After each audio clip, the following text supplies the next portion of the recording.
Getting ready to router in the splines.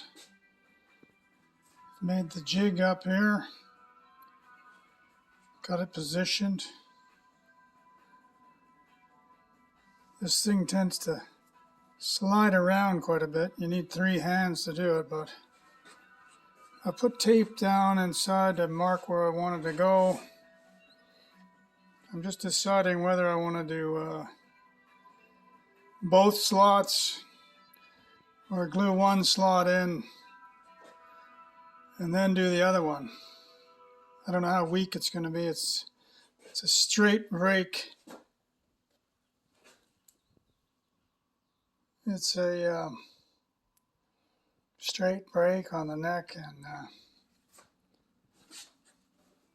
yeah, just about ready to go. I thought I'd just take a shot of this setup here. It's pretty strong. I don't think it's going to vibrate too much. I'm using my old router here. Some of the guys have a bigger one.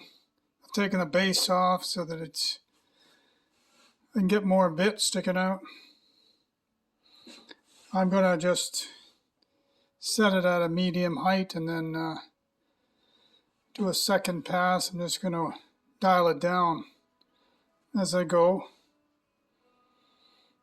Some of the other guys put a little spacer block in here and then they remove it to make a second cut, but I'm pretty confident this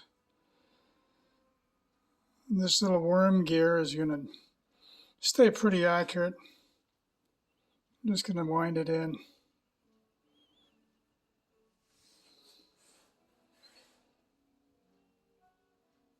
So here goes.